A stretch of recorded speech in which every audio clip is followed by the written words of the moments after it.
नमस्कार साथियों। आज हम एक बहुत ही दिलचस्प विषय की शुरुआत करने जा रहे हैं। पृथ्वी की गतियां। हम सब जानते हैं कि पृथ्वी एक स्थिर ग्रह नहीं है। अब हम सभी लोगों को पता है कि पृथ्वी क्या एक स्थिर ग्रह नहीं है। यह लगातार गति में रहती है। लेकिन क्या आपने कभी सोचा है कि पृथ्वी की गतियां कौन कौन सी हैं और इनसे हमारे जीवन पे क्या असर पड़ता है? चलिए, इस विषय की शुरुआत करने से पहले एक सवाल पे गौर करते हैं। जब सूरज उगता है और डूबता है तो क्या वो वास्तव में चल रहा है? नहीं, असल में यह सब होता है पृथ्वी की गति के कारण। सूर्य तो स्थिर है। तो आइए समझते हैं कि पृथ्वी कैसे और क्यों चलती है और ये गतियां हमारे दिन रात, मौसम और साल भर के बदलावों में कैसे योगदान देती है। इस विषय को समझने के लिए हम मुख्य रूप से पृथ्वी की दो प्रमुख गतियों के बारे में बात करेंगे। पहला है घूर्णन गति और दूसरा है परिक्रमण गति। घूर्णन गति की बात करें तो घूर्णन गति क्या होता है? वह गति जिसमें पृथ्वी अपनी धुरी पे घूमती है। वह गति जिसमें पृथ्वी अपनी धुरी पे घूमती है घूर्णन गति कहते हैं। जैसे आप लट्टू नचाते हैं या आपने सेलिंग फैन को देखा है। जिस प्रकार से सेलिंग फैन घूमता है या लट्टू अपनी धुरी पे घूमता है, उसी तरह से पृथ्वी भी अपनी धुरी पे घूमती है। तो जब पृथ्वी अपनी धुरी पे, अपने अक्ष पे घूमती है तो उसको हम बोलते हैं पृथ्वी का घूर्णन गति। और जब पृथ्वी घूर्णन गति करती है तो वह किस दिशा से किस दिशा में घूमती है? तो पृथ्वी पश्चिम से पूर्व दिशा में घूमती है और एक पूरा चक्कर लगाने में उसको 24 घंटे लगते हैं। दरअसल उसको 24 घंटे नहीं, 23 घंटे 56 मिनट ही लगते हैं। हम इसको राउंड अप करके 24 घंटे मान लेते हैं। और इसी पृथ्वी की घूर्णन गति के कारण ही दिन और रात होते हैं। अगर पृथ्वी घूर्णन गति ना करें तो दिन और रात ना हो। नेक्स्ट अगर हम बात कर लें, देखिए फिगर के माध्यम से आप समझें तो ये हमारी पृथ्वी है और ये जो हमारा रेड वाली लाइन है ये पृथ्वी का क्या है? अक्ष है। इसी अक्ष पे ही हमारी पृथ्वी क्या करती है? घूमती है। एक्चुअली हमारी पृथ्वी में कोई ऐसा अक्ष है नहीं, ये काल्पनिक रेखा हम मान लेते हैं और इसी पे हमारी पृथ्वी क्या करती है? घूमती है।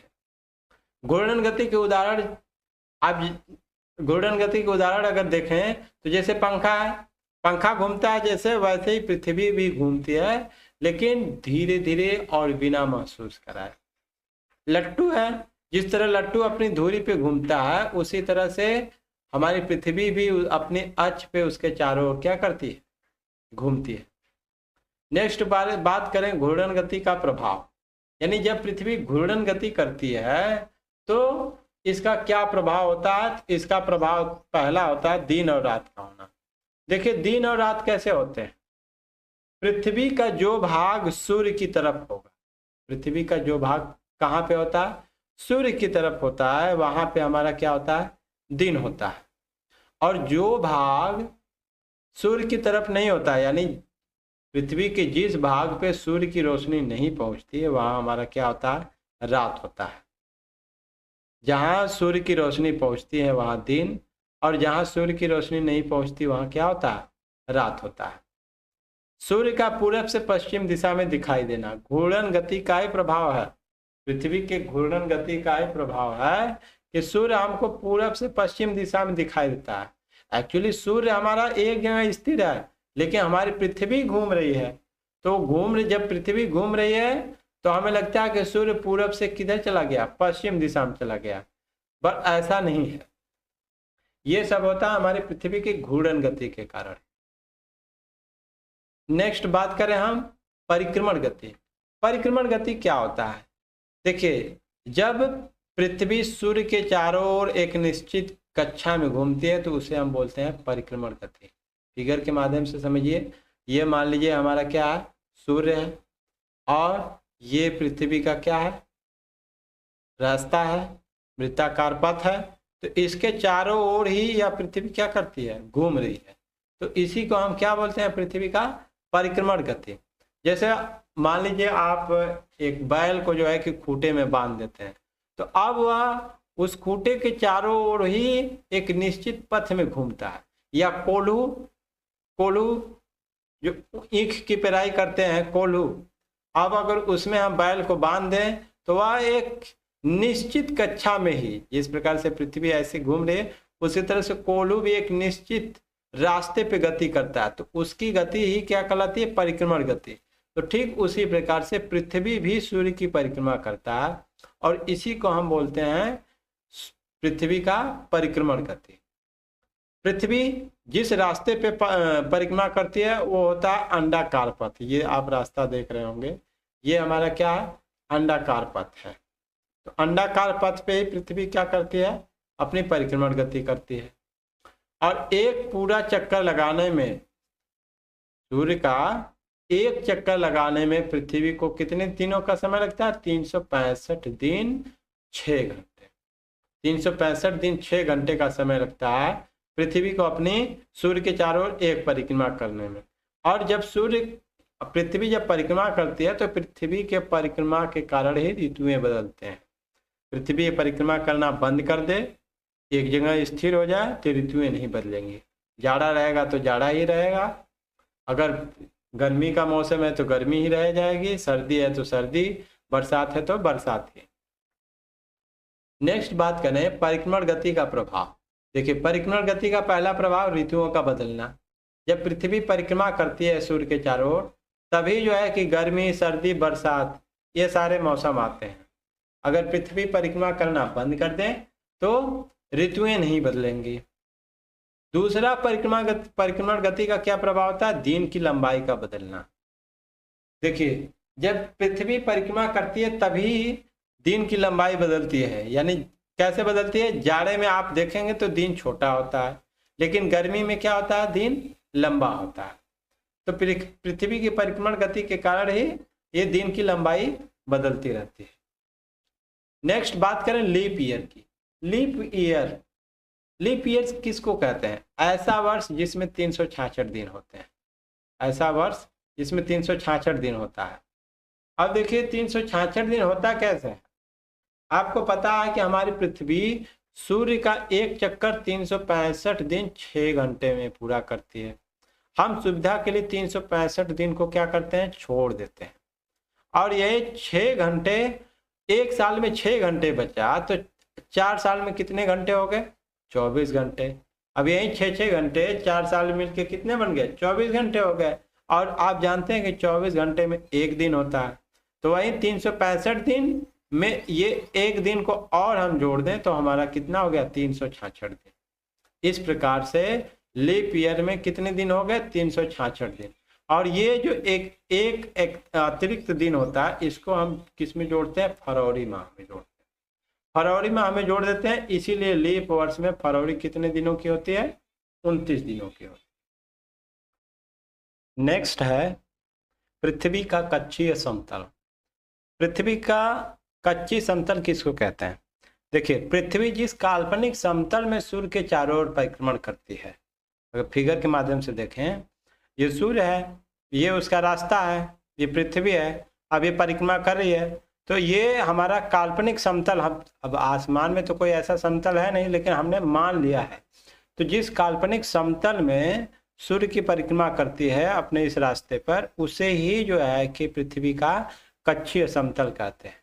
यानी पृथ्वी जिस काल्पनिक समतल में सूर्य के चारों ओर परिक्रमा करती है उसे कक्षीय समतल या ग्रहण पथ समतल भी कहते हैं।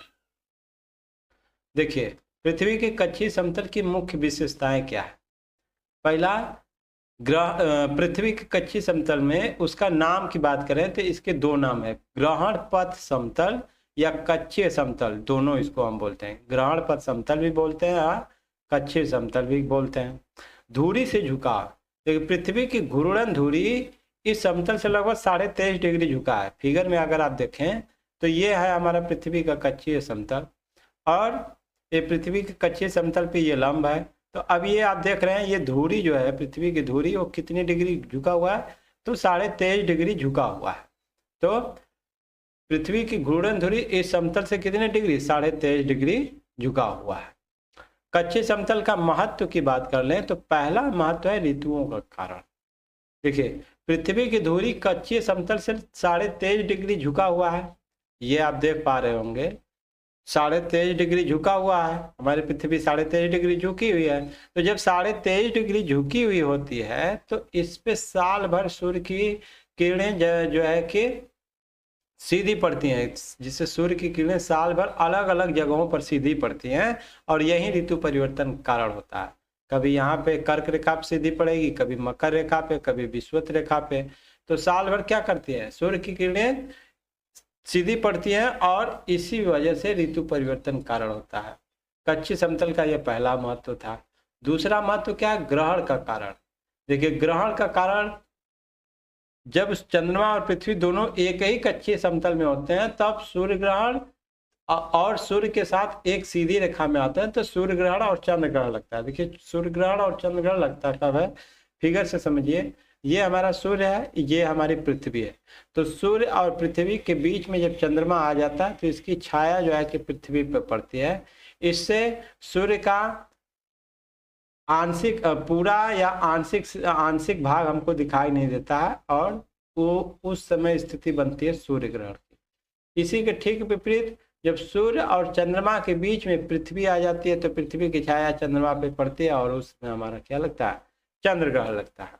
तो पृथ्वी के कच्चे समतल की दूसरी विशेषता है ग्रहण का कारण। जब चंद्रमा और पृथ्वी दोनों एक ही कच्चे समतल में होते हैं और सूर्य के साथ एक सीधी रेखा में होते हैं, ये आप देख पा रहे हैं, ये सूर्य, ये चंद्रमा, ये पृथ्वी, तीनों एक ही सीध में है, तब जाकर के सूर्य ग्रहण और चंद्र ग्रहण लगता है। नेक्स्ट है इसकी विशेषता खगोल शास्त्र में उपयोग। कच्छी समतल का तीसरा महत्व है खगोल शास्त्र में उपयोग। क्या उपयोग है? कि आकाश में तारों की स्थिति, सूर्य और ग्रहों की चाल को समझने के लिए कच्छी समतल को आधार बनाया जाता है। कच्छी समतल के आधार पर ही तारों की स्थिति, सूर्य और ग्रहों की चाल को समझा जाता है। अब हम नेक्स्ट बात करते हैं प्रदीप्ति वृत्त की। प्रदीप्ति वृत्त क्या होता है? देखिए, यह काल्पनिक रेखा या वृत्त होता है जो दिन और रात को विभाजित करता है। पहले आप समझिए कि दिन और रात होता कैसे है। ये देखिए, ये हमारी पृथ्वी है, ये सूर्य है। तो पृथ्वी का जो भाग सूर्य की तरफ होता है वहां पे हमारा सूर्य की रोशनी पहुंचती है और वहां होता है दिन। और पृथ्वी के जिस भाग पे सूर्य की रोशनी नहीं पहुंचती है वहां होता है रात। तो दिन और रात के बीच में जो रेखा होती है जो दिन और रात को अलग करती है, इसी को हम क्या बोलते हैं? प्रदीप्ति वृत्त बोलते हैं। नेक्स्ट बात करें प्रदीप्ति वृत्त के मुख्य बिंदु की, तो ये बनता कब है? जब सूर्य से आने वाले प्रकाश और पृथ्वी के गोल आकार के कारण। ये सूर्य से आने वाला प्रकाश है और ये गोल है, पृथ्वी हमारी, इसी के कारण से हमारा प्रदीप्ति वृत्त बनता है। दूसरा, यह वृत्त हर समय बदलता रहता है क्योंकि पृथ्वी अपनी धुरी पे घूमती है। देखिए, ये वृत्त अभी यहाँ से बना है तो कभी यहाँ से बनेगा तो कभी यहाँ से। क्यों? क्योंकि हमारी पृथ्वी ये घूम रही है, तो जैसे जैसे पृथ्वी घूमेगी वैसे वैसे प्रदीप्ति वृत्त की स्थिति भी क्या होगी? बदलती जाएगी। तीसरा, पृथ्वी पर आधा भाग हर समय सूर्य के प्रकाश में होता है और आधा भाग अंधेरे में होता है। देखिए, आप जानते हैं कि पृथ्वी के जिस भाग पे सूर्य की रोशनी पहुंचती है वहां पे दिन होता है, जहाँ पे सूर्य की रोशनी नहीं पहुंच पाती है वहां पे रात होता है। तो पृथ्वी के आधे भाग पे दिन और आधे भाग पे रात होता है, और जबकि इसके तो ये पृथ्वी के आधे भाग पे दिन और रात होता है, इसी को विभाजित करने वाली जो वृत्त होती है इसी को हम बोलते हैं प्रदीप्ति वृत्त। नेक्स्ट बात कर लेते हैं उत्तर अयनांत और दक्षिण अयनांत। देखिए, उत्तर अयनांत और दक्षिण अयनांत कब होता है? फिगर के माध्यम से, ये हमारा फिगर है, हम समझेंगे फिगर के माध्यम से उत्तर अयनांत कब बनता है और दक्षिण अयनांत कब बनता है। देखिए, उत्तर अयनांत में पहला महत्वपूर्ण बिंदु है कि यह 21 जून को उत्तरी गोलार्ध सूर्य की तरफ झुका होता है। जब 21 जून को, ये आप देख पा रहे होंगे, ये सूर्य है, ये 21 जून वाली स्थिति है पृथ्वी की। तो 21 जून को जो है ये उत्तरी गोलार्ध कहाँ पे झुका होता है? सूर्य की तरफ झुका होता है। दूसरा पॉइंट है सूर्य की किरणें कर्क रेखा पे सीधी पड़ती है। देखिए जब उत्तरी गोलार्ध सूर्य की तरफ झुका है तो यहाँ कर्क रेखा पे सूर्य की किरणें क्या करती है? सीधी पड़ती है। तीसरा है जब सूर्य की किरणें सीधी पड़ती है वहां पे तो इन क्षेत्रों में ऊष्मा अधिक प्राप्त होती है। जब सूर्य की किरणें इस उत्तरी गोलार्ध वाले क्षेत्र पे सीधी पड़ेंगी कर्क रेखा पे तो यहाँ सबसे अधिक ऊष्मा प्राप्त होती है, और ध्रुवों के पास वाले क्षेत्र में ऊष्मा कम प्राप्त होती है। अगर आप देखें ये ध्रुव वाले क्षेत्र में ऊष्मा कम क्यों प्राप्त होती है? क्योंकि आप जानते हैं कि सूर्य की किरणें ध्रुव पे तिरछी पड़ती है, इसलिए वहां ऊष्मा कम प्राप्त होती है। उत्तर ध्रुव सूर्य की तरफ झुका होता है और उत्तरी ध्रुव रेखा के बाद वाले भाग पर लगभग 6 महीने का लगातार दिन होता है। देखिए ये उत्तर ध्रुव हमारा सूर्य की तरफ झुका होता है, इस वजह से उत्तर रेखा के बाद वाले क्षेत्र में लगातार 6 महीने का क्या होता है? दिन होता है। 21 जून को सबसे लंबा दिन तथा सबसे छोटी रातें होती है। देखिए उत्तरी गोलार्ध के बहुत बड़े भाग में सूर्य की रोशनी पहुंचती है, इसलिए विषुवत वृत्त के उत्तरी भाग में गर्मी का मौसम होता है। ये उत्तरी गोलार्ध है। अब इसके उत्तरी भाग में सबसे अधिक जो है सूर्य की रोशनी पहुंचती है, इसलिए विषुवत वृत्त के उत्तरी भाग में गर्मी का मौसम होता है। और 21 जून को सबसे लंबा दिन तथा सबसे छोटी रात होती है। उत्तरी गोलार्ध में 21 जून को सबसे लंबा दिन और सबसे छोटी रात होती है, और पृथ्वी की इसी अवस्था को हम क्या बोलते हैं? उत्तर अयनांत बोलते हैं। समझ में आ गया? नेक्स्ट बात करते हैं दक्षिण अयनांत। दक्षिण अयनांत कब होता है? 22 दिसंबर को। 22 दिसंबर के दिन दक्षिणी ध्रुव सूर्य की तरफ झुका होता है और मकर रेखा पर सूर्य की किरणें सीधी पड़ती हैं। अब फिगर में आप देखेंगे तो ये हमारा दक्षिणी गोलार्ध है, ये सूर्य की तरफ झुका है, इस वजह से मकर रेखा पे सूर्य की किरणें सीधी पड़ती हैं। और क्योंकि सूर्य की किरणें मकर रेखा पर लंबवत पड़ती है, इसलिए दक्षिणी गोलार्ध के बहुत बड़े भाग में प्रकाश प्राप्त होता है। ये देखिए ये दक्षिणी गोलार्ध सूर्य की तरफ झुका हुआ है, इसलिए इसके दक्षिणी भाग में बहुत अधिक उस सूर्य की रोशनी प्राप्त होती है, और इसीलिए दक्षिणी गोलार्ध में लंबे दिन तथा छोटी रातों वाली ग्रीष्म ऋतु होती है। जब यहाँ पे बहुत अधिक ऊष्मा सूर्य की रोशनी प्राप्त होती है तो यहाँ पे क्या होता है? लंबा दिन तथा छोटी रात होती है। लंबे दिन और छोटी रातों वाली ग्रीष्म ऋतु होती है, और पृथ्वी की इसी अवस्था को हम क्या बोलते हैं? दक्षिण अयनांत बोलते हैं। नेक्स्ट बात कर लेते हैं विषुव की। तो विषुव वाली स्थिति कब बनती है? 21 मार्च एवं 23 सितंबर को। देखिए 21 मार्च, ये 21 मार्च और ये 23 सितंबर वाली स्थिति है, जब कोई भी गोलार्ध, कोई भी ध्रुव 21 मार्च एवं 23 सितंबर को सूर्य की किरणें विषुवत वृत्त पे सीधी पड़ती हैं, और इस अवस्था में कोई भी ध्रुव सूर्य की ओर नहीं झुका होता। ये आप देख पा रहे होंगे, कोई भी ध्रुव सूर्य की तरफ नहीं झुकता है, और इसलिए पूरी पृथ्वी पर रात एवं दिन बराबर होता है। इसी को हम क्या बोलते हैं? विषुव बोलते हैं। इस प्रकार से ये चैप्टर समाप्त होता है।